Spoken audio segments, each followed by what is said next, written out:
দর্শক, অবস্থান করছি টেকনাফ দ্বীপ স্টেশনের পাশে। ইতিমধ্যে আপনারা দেখতে পাচ্ছেন টেকনাফের ভূমি কর্মকর্তা রাকিব হাসান চৌধুরী, উনি যে টেকনাফে বিশেষ করে ফার্মেসিগুলো রয়েছেন সেখানে অভিযান পরিচালনা করতেছেন। আমরা সে দৃশ্যটি ইতিমধ্যে দেখতে পাচ্ছি। তবে আমরা এখানে বিভিন্ন দোকানে উনি অভিযান পরিচালনা করেছেন। উনি সেখানে বিশেষ করে যেটি দেখতেছেন, এখানে যাতে মেয়াদ উত্তীর্ণ ওষুধ আছে কিনা সেটি বিশেষ করে পর্যবেক্ষণ করতেছেন। আমরা সেই দৃশ্যটি ইতিমধ্যে দেখতে পাচ্ছি। তো রাকিব হাসান চৌধুরী উনি যে ফার্মেসিতে অভিযান পরিচালনা করতেছেন, এটি হচ্ছে সে মেডিকেল হল ফার্মেসিতে উনি অভিযান পরিচালনা করতেছেন। বিশেষ করে অভিযান পরিচালনা করতে অনেকগুলো ওষুধ উনি বাহির করেছেন, যা ওষুধের কোনো ধরনের মেয়াদ নেই সেই রকম ওষুধ উনি এখান থেকে বাহির করেছেন, এমনটা আমরা দেখতে পাচ্ছি।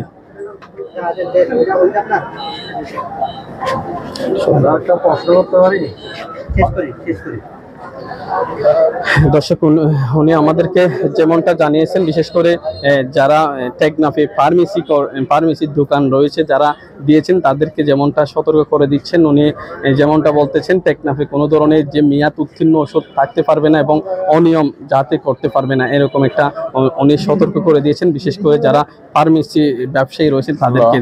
আর বিশেষ করে এখানে যারা কর্মচারীগুলো রেখেছেন, অনেকের অদক্ষ কর্মচারী দিয়ে তারা রেখেছেন, আর যার কারণে কোন ওষুধ তারা সেটাও জানে না, এরকম কর্মচারীদেরকে না রাখার জন্য নির্দেশনা দিয়েছেন ভূমি কর্মকর্তা।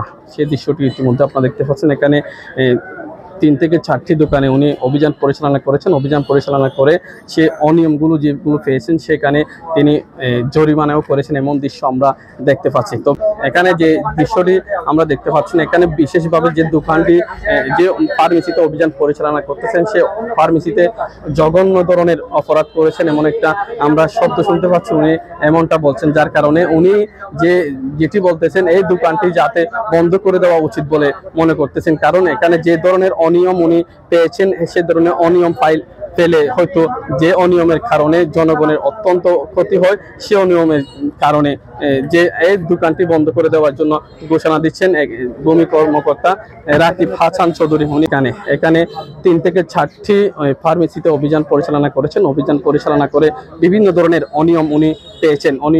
অনিয়ম পাওয়ার পর উনি জরিমানা করেছেন, তাদেরকে সতর্ক করে দিয়েছেন। আরও বিশেষ করে আমাদেরকে উনি যেমনটা বলছেন, টেকনাফে যারা সাইনবোর্ড ব্যবহার করে ডাক্তার হয়েছেন তাদেরকে সতর্ক করে দিয়েছেন যাতে MBBS পাস না করে ডাক্তারি সাইনবোর্ড না দেওয়ার জন্য নির্দেশনা দিয়েছেন।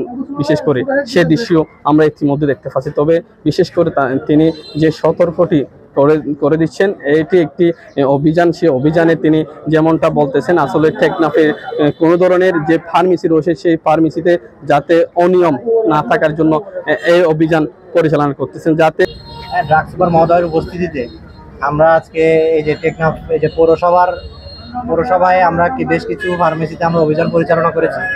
আমরা মোট 5টা ফার্মেসিতে অভিযান পরিচালনা করে সর্বমোট 50,000 টাকা জরিমানা করেছি।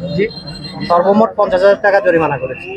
আমাদের মূল বিষয় ছিল হচ্ছে যে এখানে মূলত যেই মেয়াদ উত্তীর্ণ ওষুধ রাখতেছেন কিনা তারা, এর পাশাপাশি অ্যান্টিবায়োটিক যে বিক্রি করা হয়, অ্যান্টিবায়োটিকের রেজিস্টার মেনটেনের কথা বলা হয়েছে। আমাদের যে জেলা কমিটি আছে, জেলা কমিটিতে এই ধরনের সিদ্ধান্ত গ্রহণ করা হয়েছে।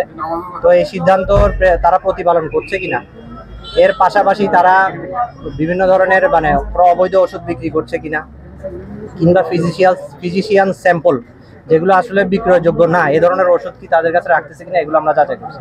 আমরা বেশ কিছু ধরনের অ্যানোমালি পাই, বিশৃঙ্খলা পাই, এর প্রেক্ষিতে আমরা জরিমানা করি। নিবন্ধিত ডাক্তার MBBS, BDS অথবা DBM যারা শিক্ষিত আইনের ডাক্তার, ওনারা ছাড়া কেউ অ্যান্টিবায়োটিক প্রেসক্রিপশন করতে পারেন না। তো ওই প্রেসক্রিপশন ছাড়া অ্যান্টিবায়োটিক বিক্রি করা যাবে না, ঠিক আছে, ফার্মেসিগুলো। এই জন্য আমরা আমাদের অভিযান অব্যাহত রেখেছি। তো ভবিষ্যতে ইনশাল্লাহ জেলা এবং উপজেলা প্রশাসনের সহযোগিতায় আমরা আমাদের কার্যক্রম অব্যাহত রাখব।